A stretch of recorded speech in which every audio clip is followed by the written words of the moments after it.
एक शेर का नन्हा बच्चा जंगल में अकेला खेल रहा था। अचानक इसके सामने एक धंधला सा साया नमूदार हुआ।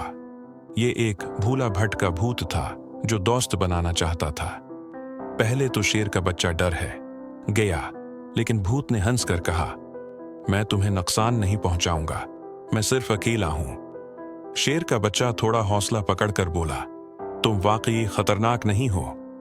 भूत मुस्कुराकर बोला, बिल्कुल नहीं, चलो हम साथ खेलते हैं। फिर दोनों ने जंगल में दौड़ लगाई, दरख्तों के पीछे छुपे और सितारों के नीचे बैठकर कहानियां सुनाए।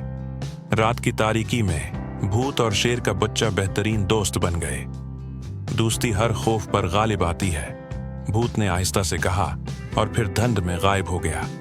शेर का बच्चा मुस्कुराते हुए वापस चला गया, जानते हुए कि दोस्ती कहीं भी मिल सकती है, चाहे वो भूत ही क्यों ना हो। इस चैनल को लाइक और सब्सक्राइब करना न भूलें।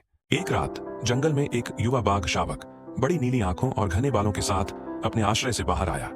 उसने लाल टी शर्ट और नीली शॉर्ट्स पहनी हुई थी और अंधेरी रात में चांदनी की हल्की रोशनी में चल रहा था। इस समय जंगल असामान्य रूप से शांत था, केवल हवा में पत्तों की सरसराहट की आवाज आ रही थी। अचानक शेर के बच्चे को लगा कि कोई उसे पीछे से देख रहा है। उसने पीछे मुड़कर देखा, लेकिन वहां कुछ भी नहीं था। वह थोड़ा डर गया, लेकिन आगे बढ़ने लगा। कुछ कदम चलने के बाद एक रहस्यमयी आवाज सुनाई दी, मानो कोई फुसफुसा रहा हो। शेर का बच्चा रुका और आवाज की दिशा में देखा। वहां एक पुराना सड़ने वाला पेड़ था, जिसकी शाखाएं एक अजीब आकार में मुड़ी हुई थी। अचानक पेड़ की जड़ों से एक छाया प्रकट हुई। उसकी आंखें जलते अंगारों की तरह चमक रही थीं। शेर का बच्चा पीछे हट गया और बोला, तुम कौन हो? छाया धीरे धीरे आगे बढ़ी और कर्कश फुसफुसाती आवाज में बोली, मैं इस जंगल का प्राचीन रहस्य हूं और तुम्हें यहां नहीं होना चाहिए। शेर का बच्चा डर के मारे कांपने लगा।